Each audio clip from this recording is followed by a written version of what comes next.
today's video, magpapalit tayo ng switch tsaka ng keycaps. So, I'm using my Lumen Key 65. I have the red samurai keycaps and nalaglag. HMX Hyacinth.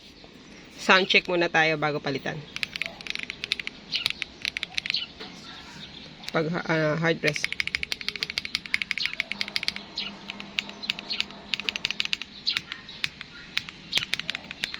Space.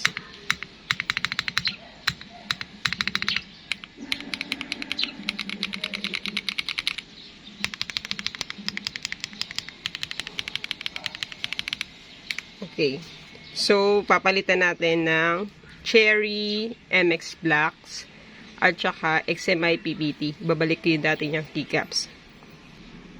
Okay guys, I've removed all the keycaps and I'll be removing all this and replace with this. I want to show you.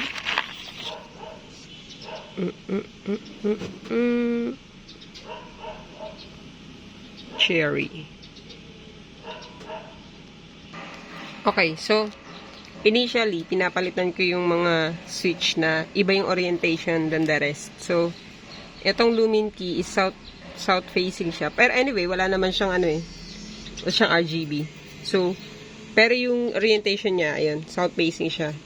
Tapos, except lang doon sa mga ibang keys. Ito, sa caps lock, dalawa yung niya, yung tawag dito, switch niya. So, kapag step cap yung gagamitin, dito siya sa kaliwa. Tapos, if yung normal lang na caps lock, tanggalin natin. Ayun o. Pag normal lang na caps lock, pataas yung lagay niya. Pag ganyan. So, pero gagamitin natin siya ng step cap. Kaya, ilalagay natin siya ng pag ganito. Dito sa gilid. Yan, dyan.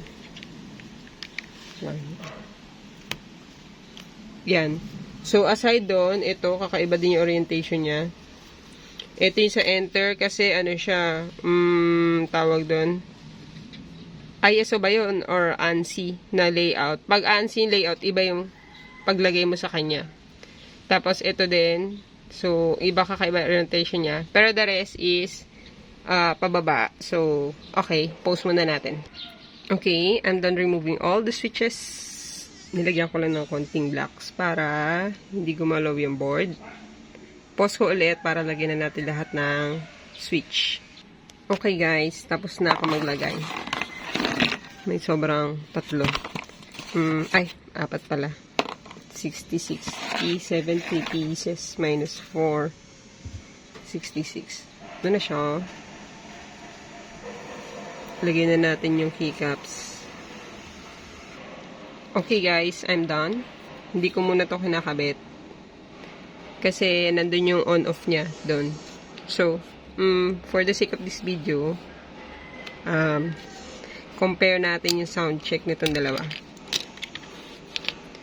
So, ito guys,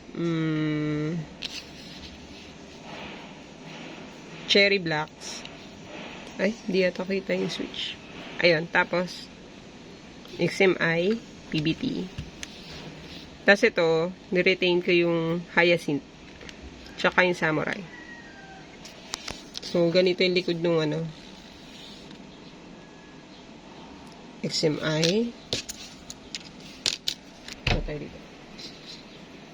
Ganito naman yung sa Samurai. Double shot. So, sound check.